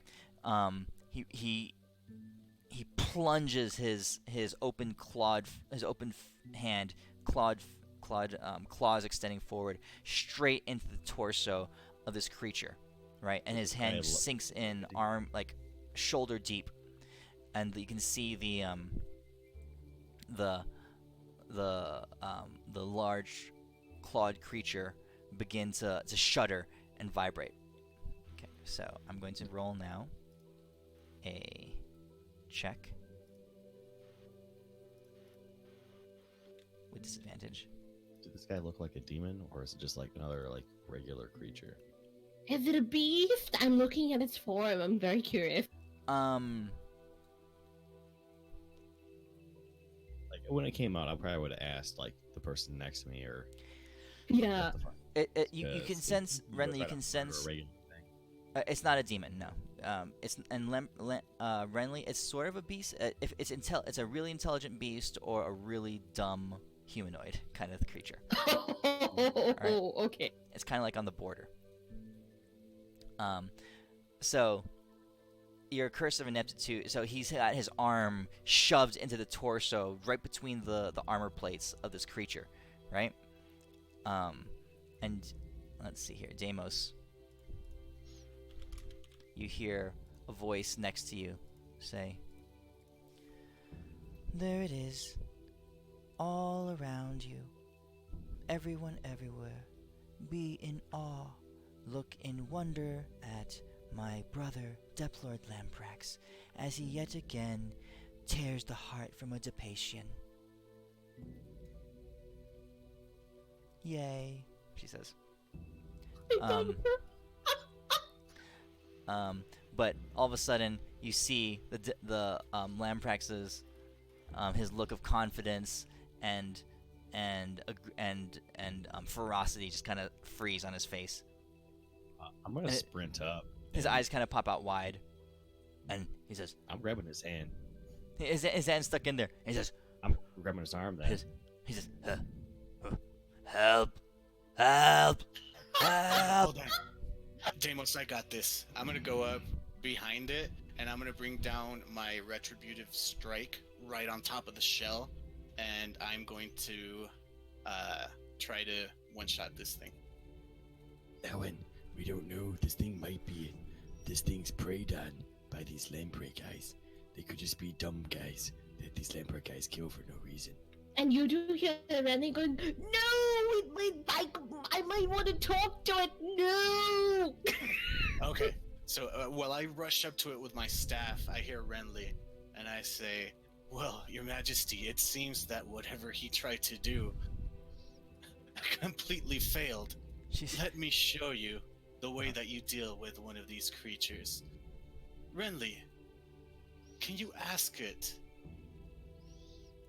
why it is here, if it was brought, if its kind are targeted by Lamprax and his people? Yes, sure. I will turn into a squid and then water speak through my elemental senses. Okay. Lamprax is there. His arm is stuck inside the creature. He's kind of flailing against it, trying to pushing against it. Help! Help! Right. And Deimos next to you. You hear Lamprey go, "Uh-oh. This is not right." She looks up at you, Deimos. She says, Brother has gotten stuck in shallow depation. She says, very curious. What should Lamprey do?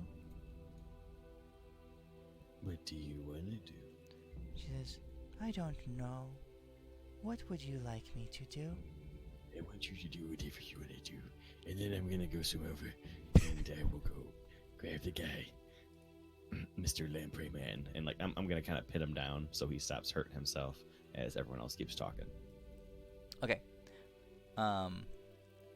So there's screaming, there's chaos everywhere. General Roman, Fuck out of him.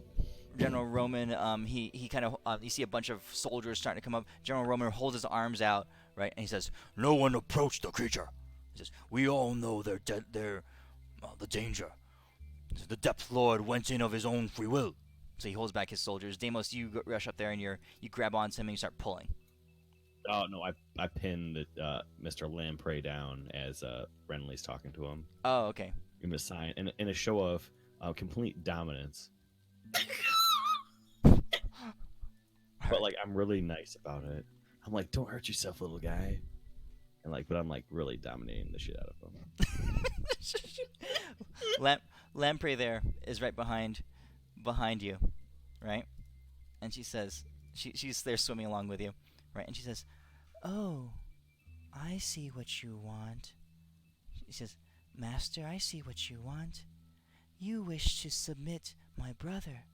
So you're there holding Lamprex down against the shell, and you see she comes up to Lamprex's face, and she says, Does Lamprex, great Death Lord, like being submitted?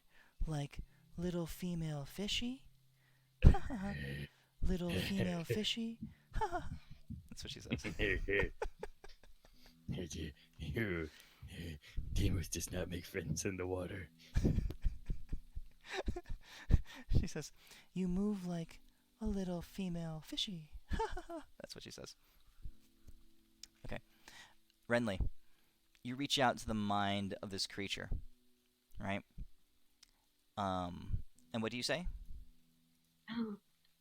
Hello, do you perhaps want to go back to where you came from? How are you doing? I'm sorry about it. And then you do that, right? And then you feel the will of this thing just kind of rush at you, and it's like this tirade of emotion and you feel all the anger and the hate just emanating off this thing. This is kind of what it sounds like to you. Crush. Kill. Rape. Destroy. Crush. Kill. Destroy. Okay, and I translate that to everybody else. I don't think that he might be in a very talkative frame of mind. Might need to sedate him. Anybody? Anybody? I'm gonna sedate him with my staff to his skull. Mm-hmm. The thing has started now to like tear up chunks of ground. It's beginning to flail. Deimos, you're holding on to Lamprex, but you're having to hold on to his shell to keep yourself from being flung as the thing is spinning around and starting to get violent. Okay, so this is you know what?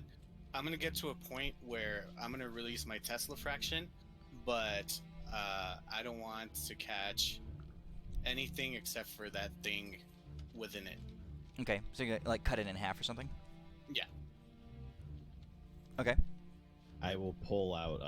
I will dominately pull his hand out before this happens, as I pretend I saved him because of his own folly of getting his hand stuck in there, as our great Lord and Savior, Elwyn, had to finish the job.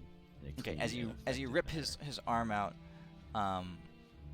you see the creature just kind of seize up and spasm backwards, right? As you pull out Depth Lord Lamprex's hand, and out comes with it, not necessarily a beating heart, right? It's not, but it's like a crystallized, like what was a heart once, but it's been like crystallized and fossilized. So it moves and it glows a little bit, but it's half like heart organ and half like gemstone almost, right? And he pulls it out, and the thing starts to seize up and shudder.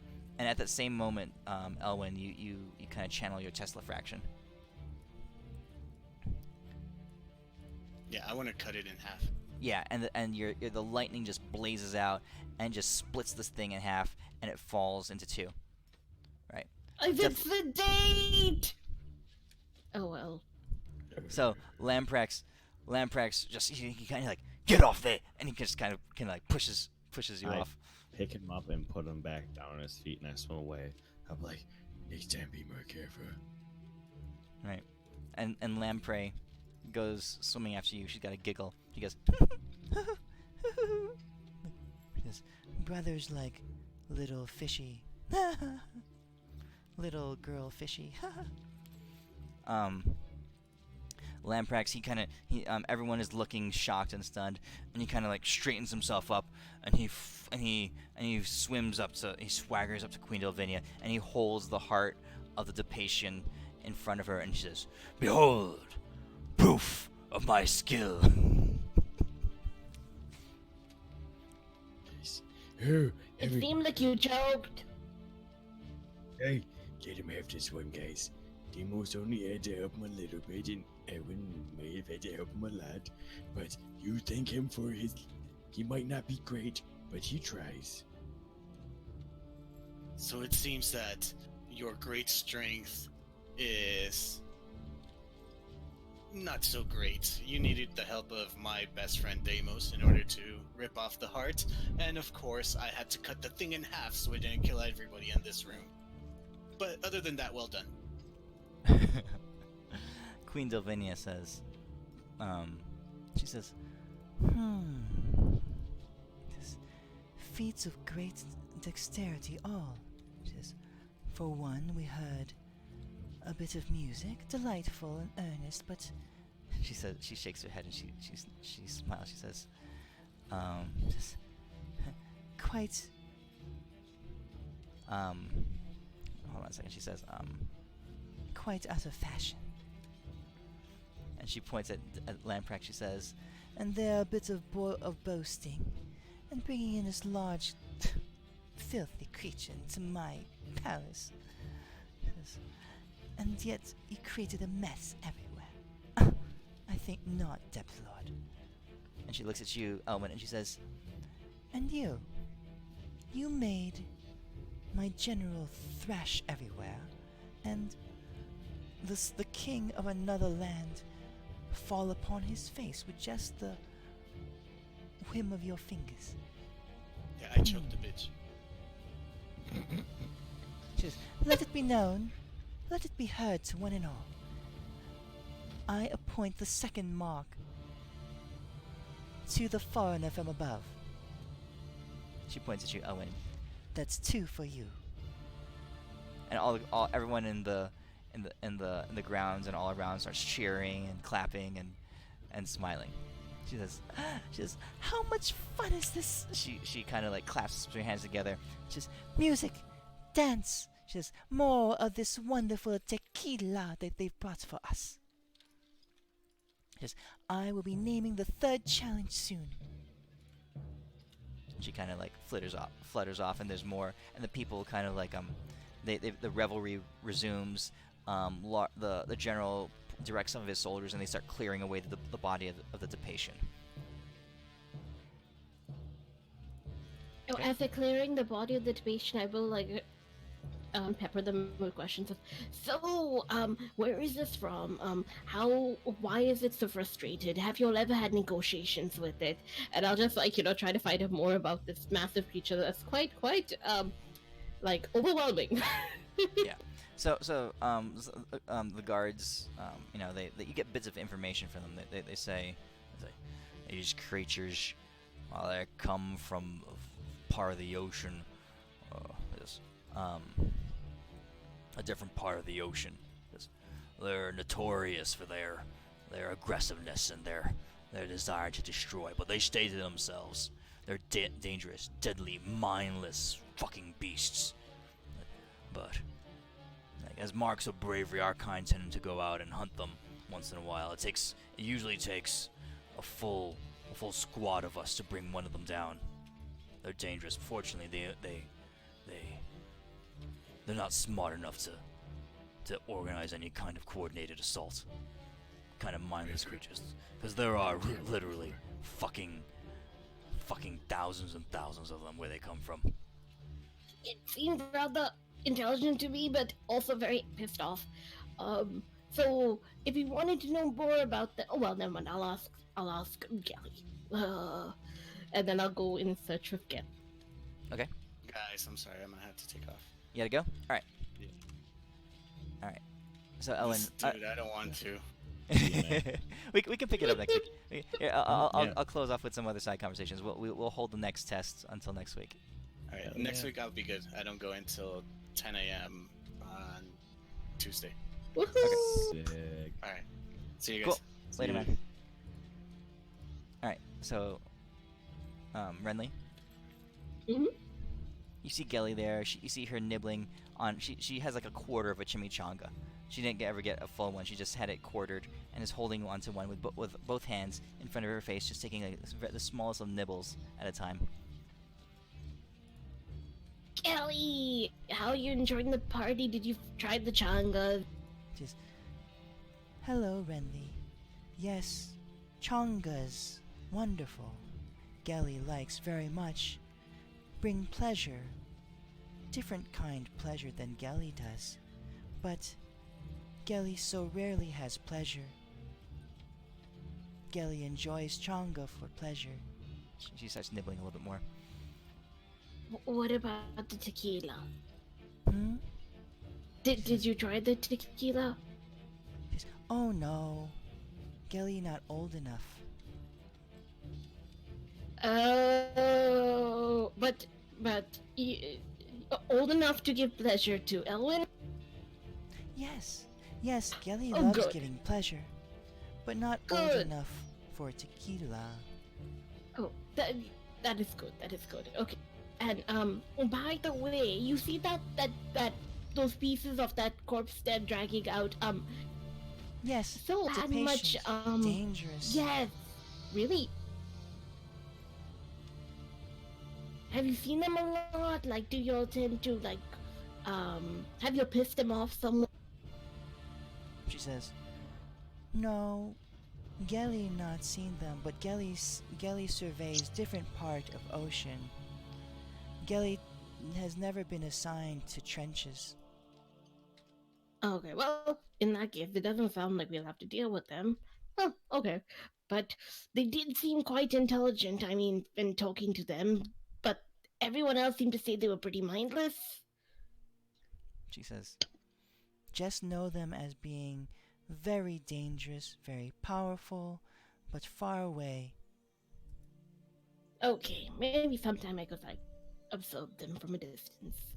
After that city visit, though. Okay, cool. And, Would Renly like when pleasure? You can see Tempest over there, lying down in that corner. I think he would like some pleasure. He seems rather agreeable right now and out of it. Tempest is passed out underneath one of the tables. Let me see if I can like feed him something else, and I look for my laughing water that helps cure some of Oh, the that's right. conditions off. And I will feed it to Tempest, and then I'll give Gelly a thumbs up as I'm feeding it to him. She's just watching you curiously. I think he's good for some pleasure now. Okay, you go do your thing. So Gelly goes off and she extends a couple tendrils and she wraps them around Tempest's leg, and Tempest goes like, and he kind of shudders a little bit and his eyes kind of roll back and he's like, oh. I pat him on the shoulder and then walk away very quickly. You know, it's like ASMR kind of thing, like someone just scratches like the back of your neck or something like that. it's just like kind of.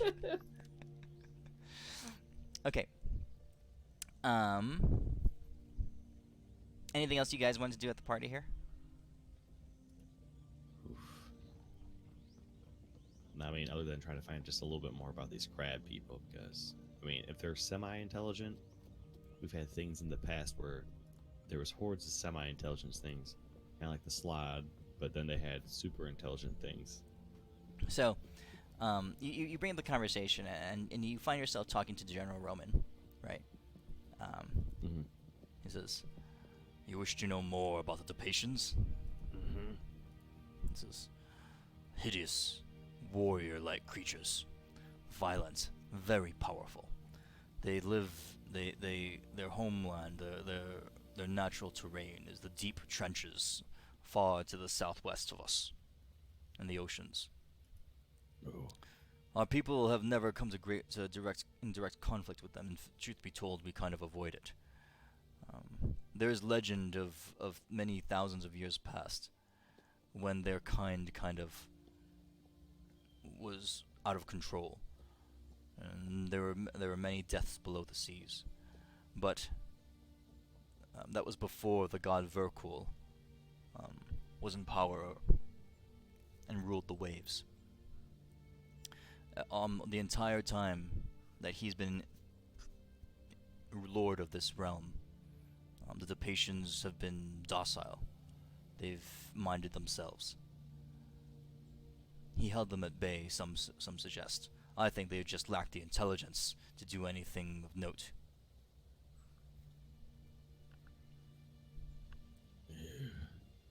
Okay, so there's something down there. And, okay. They don't have any weaknesses, do they? He says,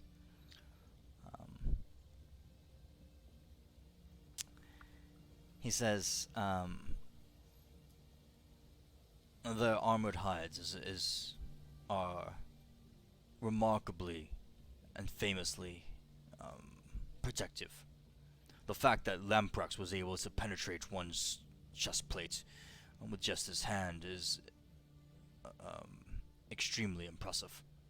That one there is a warrior to be feared. If you had to gauge his HP, what would you think it would be at? Also, if it had an armor class, what would you possibly think it would be at? They are just as we, very varied greatly in their size and type. Okay, makes sense. There are many species that make up their kind. I do know that they're all very strong and very resilient, but Perhaps their most Angels formidable didn't have aspect a is that. problem, right? Perhaps their most formidable aspect is that they number in the many, many, many thousands. Okay. But again, like angels, they wouldn't have a problem fighting these things if they had to, right? He pauses and he says, "It's never happened. Verkul kept them at bay, and if there were any conflicts before, we only have legend of them." Okay. But just hypothetically thinking. The legends say. Average angel versus one of these. The legends say that in the time between gods, when one pantheon was cast out and another was rising to take its place, in that time of transition, the Depatians arose and conquered the entire ocean, slaughtering merfolk and beasts aplenty. Even the great megaliths were driven before them. It took the arrival of a god and his whole heavenly hosts to push them back and subdue them. Okay, well, let's hope they don't have an uprising again. Huh! That would be greatly unfortuitous for us. Yes, I would never think that would ever happen, ever. If it did happen, I'd be very surprised. Of course it would not. Of course. But if it did, what type of mega weapons do we have here? He says, "Just the keen wit and strategic genius contained within this mind." And he points to his own head. Shit. Ah, shit. Oh, fuck. Alright, well, I think I'm done with questions. Can stand over here and look at this wall. Okay. There's a tentacle around you, I think, by this point. Yeah. I'm gonna keep walking away. I dodged the shit out of it. I'm gonna get dex save. She comes in. "Oh, Deimos, where are you? My love." Not here. I'm Batman. Just, I'm gonna stealth away. "My I'm gonna hide. dear, I'm gonna come hide to me, somewhere. my dear. I am the driest I've ever been." I can't even find me. I'm Deimos. The Deimos the sea deserves and needs. But you can't see me. As Deimos is one with the water. She pops up all of a sudden right behind you and she says, "Deimos, I have spies and eyes everywhere. You cannot hide from me." And her tentacles begin to wrap around you again. Well, I guess until next week, Deimos is gonna be unconscious as he is dead fish as he's like seizing up. Everything is super tight. He's like this. Yeah, he's just seizing. Wait, are you superimposing Elvin's face on her again? I am. I'm like, Deimos is so confused. Okay, Adis, you are you're scrying on that area of the sea, and as your attention goes there, you can see shadows kind of looming and moving, and you can because you have limited ability to look around, but you can see creatures just passing over your vantage point. You're looking kind of like at the seafloor, and you see shadows passing pretty rapidly, in various size and shape. And as you're looking, you see the passing over the course of 10 minutes, dozens and dozens of shadows just kind of passing over your vantage point. I want to count them. Yeah, well, it doesn't take long before you see a clawed appendage just break into the ground, in front of you, and you see a couple things.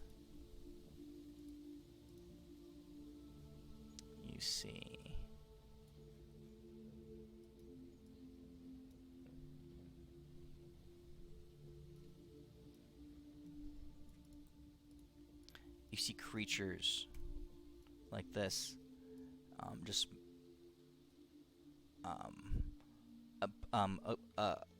moving through the water.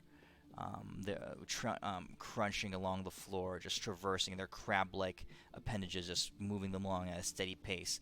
Around them, swimming above them, are smaller creatures that that are able to swim and move about more quickly. You see more hulking beasts like the one that your party encountered. These guys, and there's a few more that make themselves seen. But then, one particularly large creature that the others give a wide berth to makes its way into your vision. You can tell that it's deferred to greatly by all the other depictions around it as it travels across the underwater. And you can definitely tell that they're. You can definitely tell that they are moving in the direction of Lumos.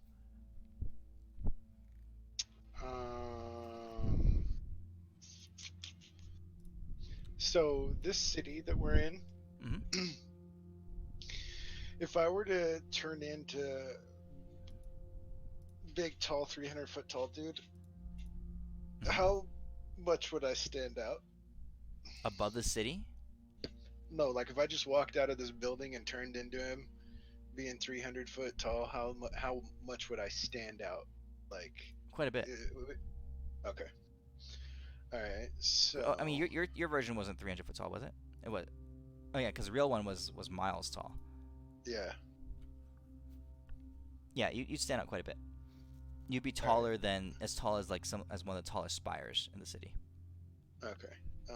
Do I have to be able to see? Do I have to be able to see them or just direction? How far away is the place they went to? Oh wait, Renly can tell everybody. I'm going to where is it? Let's see, that'll be a third level. Okay. I'm gonna send I'm gonna send a message to Renly. Mm-hmm.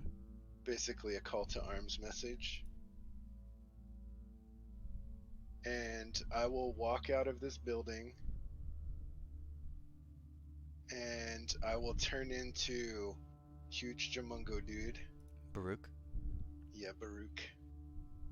And let's see here. Do I have a spell?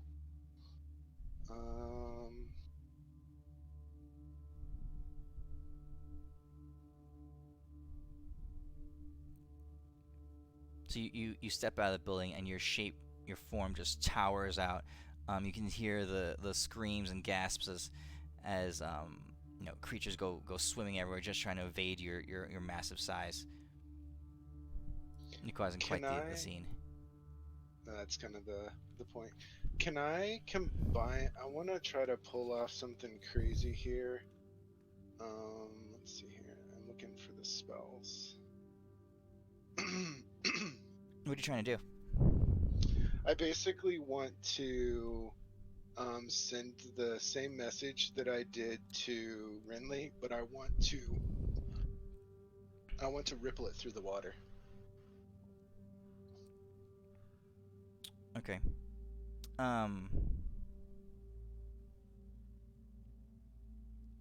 You definitely change shape, and your voice, your loud booming voice, just kind of like echoes out. It crosses the city, and from where they are, Renly and Deimos, you hear the gasps as you can see Adis's towering form off in the distance. Just kind of going there, and you guys kind of tune into what he's trying to do, and you begin to try to listen into what he's saying. So I mean, it's a combination of him speaking like that, and you guys don't have your communication stones anymore. You guys don't have your communication stones anymore, right? Yeah, I thought we did. Do you? I don't think we got rid of them. I think we still have them. We still have them. Okay, they still work then. So you're able to relay the message to Renly, and you're causing quite the scene. So you guys notice it. A few other people notice it. The queen kind of glances in that direction. She looks at it curiously. But then she tinkles a little bell and she calls everyone back towards the celebration. I very disruptively announce that we are going to get invaded by these super cool crab guys and call to arms. Show of prowess through combat, third trial. Go to the general. I'm like, we need your armies. I go to the lamprey man. I'm like, this is the time to redeem yourself. Who can get the talk to most the- kills? Count them. Yeah. Yes. Whoever gets the most kills. So the general, he says, An invasion by the Depatians? Impossible. Such has not happened since before the time of the gods. It's happening. You have no guys. I mean, your guys are good. We have a new one here. And now it's time for the battle to begin again. And, everybody to arms. And so so Queen Delvinia is skeptical. She says, "Are you telling me that there's an army of invaders from the trench coming our way? Yes, your city is going to get destroyed. It's a good thing. Glorious!" Our good Lord. What?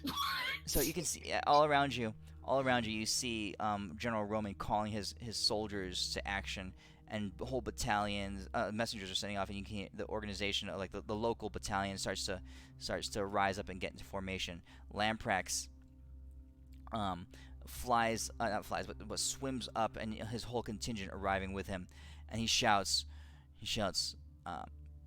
in warning, and he says, I will summon my armies, and we will tear this scourge from the face of the sea. right? So there's all this activity as the whole city begins to act, but then you hear this ringing sound, just kind of pass over the city, and everyone just stops and pauses. Do I hear it?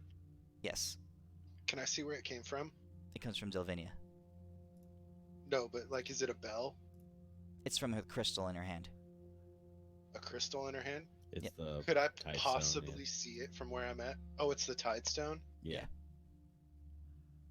Oh, okay. So when this ring goes off, everybody in the town just stops? Yes. Alright, I'm gonna slam my foot into the ground and No, say no, it you again. stop too. Oh, You I stop do? too. Yeah. It's a tie chart. It's part of the Virgil's vigil thingy. So everyone pauses and just looks at her, right? And she says, "I've had the most splendid idea. As the next test for my wonderful suitors, the one who brings me the heads of the most Depatians in 2 hours will win the next mark." She says, What about the boss? "They will go," and she says, "I decree that they will go alone, that none will aid them. She says, until the contest has ended."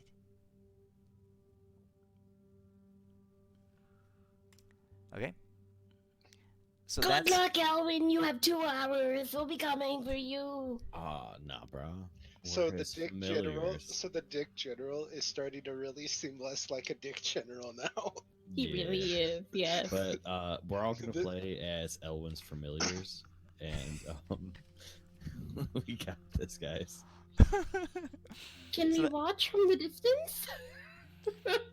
So this is where we'll stop the game at this moment. You guys can talk about what you want to do or something like that. But I will call On a- out on a after s- this. Like, I will mention out to her. I'll be like, Will there be a viewing gallery? she says, "Of course." She says, bring about my flotilla, right? And so they bring out this so rising from back behind the gala area, there's this large, basically floating platform that with its own lights, and has restaurants and bars and all this kind of stuff like that. It's on the back of these huge whales, right? And they just kind of and she says, "We are moving the gala to my mobile platform," and everyone goes swimming off in that direction. Let this bitch be crazy. yeah, All right, man. Thanks for running the game. It's that dope. was awesome. Yeah. Okay, that was pretty fun. Hell yeah. I feel like we've been back to like the 60s or something. I mean, there was so much weed and hippie stuff and yeah, tequila. No one knows how anything actually works. I'm surprised you guys didn't start a war in there. To be totally honest, I was half expecting to have to save you all. Oh god. I'll So see you guys. both Delvinia and Yes, yeah. Lamprex have tide shards. You haven't seen Lamprex use his tide shard yet. He was about to use it on Elwyn before actually Sub Prince Oricus just kind of gave him the symbol of peace. So So, Peace, so oh what my God. exactly did her tide shard do to me? it compels everyone that's within its range to listen and acknowledge and basically heed what she wants. She Is it a rang charm? Is all it a our charm? bells. Is it a charm? No, it's something much more powerful than any kind of simple influence like that. Oh man. Yeah. Like, well, yeah. See you next week. All right. Catch you guys next week. Bye. That was very entertaining. I thought it was. It was pretty funny.